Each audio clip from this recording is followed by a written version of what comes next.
All right, let's talk about a tool that might just completely change how you look at your investments. We're going to dive into something called the Sortino ratio, which is frankly a much smarter way to measure the risk you're actually taking. Okay, so to get started, we first have to challenge a really basic idea. What does risk even mean when we talk about investing? So let me ask you this. Think about it for a second. If your stock suddenly shoots way up, way more than you ever expected, is that risk or is that, awesome? The traditional ways of measuring risk often treat those amazing, positive surprises exactly the same as the painful losses. And this really gets to the heart of it. The traditional view, what you see with metrics like the famous Sharpe ratio, says any price swing is risk, up or down, doesn't matter. But the view on the right, that's how we as actual investors think.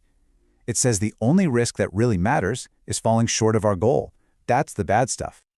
This is the core problem, right here. Penalizing an investment for making you too much money. It's like complaining that you won the lottery, but the jackpot was bigger than you expected. It's a flaw in the logic, and it's the very thing the Sortino ratio was designed to fix. So how do we build something better? Well, let's meet the hero of our story, the Sortino ratio.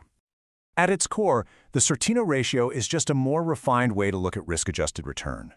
But its big idea is so simple and so powerful. It completely ignores the good volatility, those pleasant upside surprises, and focuses only on the returns that fall below a target that you get to set.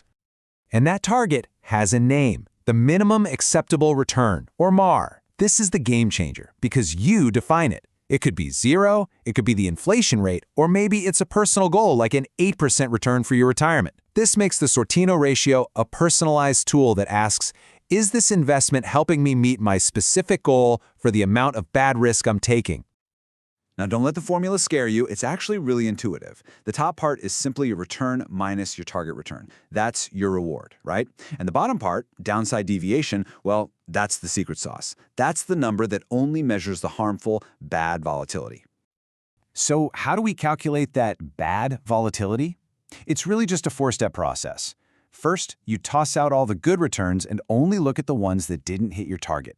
Then, you measure how much they missed by, square those numbers to give more weight to the really big drops, and then average it all out to get your final number.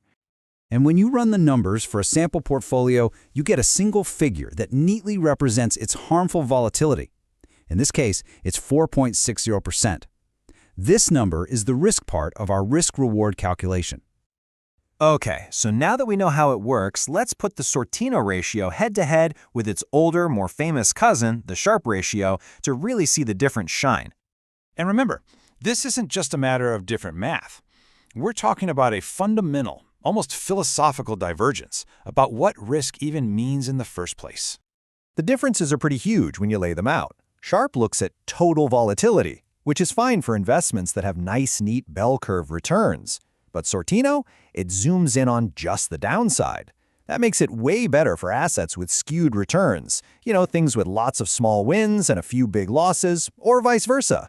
Plus, its benchmark is your personal goal, not some generic risk-free rate. So, you get a number. Great. But how do you actually use it to make better decisions? What does a good Sortino score even look like? Well, as a general rule of thumb, anything over 1.0 is considered good. This basically means you're getting more than 1 unit of reward for every unit of bad risk you're taking on, and that's exactly what you want to see. As you start to climb, a score over 2.0 is considered very good. Now we're talking about a highly efficient investment that's generating solid returns while doing a great job of protecting you from those nasty downward swings. And once you're clearing 3.0, well, now you're in excellent territory. This is the kind of number that signals a truly exceptional ability to make money without giving you a heart attack from the bad volatility. And check this out. This is a perfect example of why this all matters.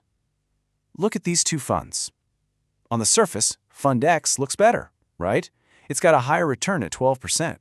But it also has way more downside risk. When we run the Sortino ratio, Fund Z is the clear winner. It's the more efficient choice because it delivers a better return for the actual risk of loss you have to stomach.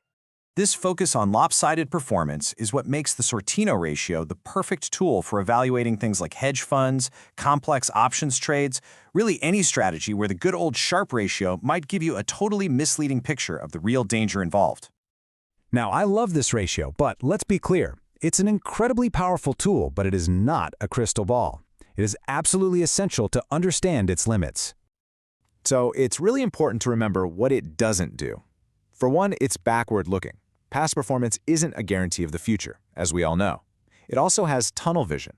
It only cares about downside volatility, so it won't tell you about other dangers, like liquidity risk or a big credit crisis. So yeah, think of it as a really powerful lens, but it's just one piece of a much, much bigger puzzle. And that really brings us to the final thought here.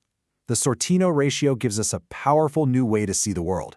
It lets us separate the volatility that helps us from the volatility that hurts us. So the question I'll leave you with is this.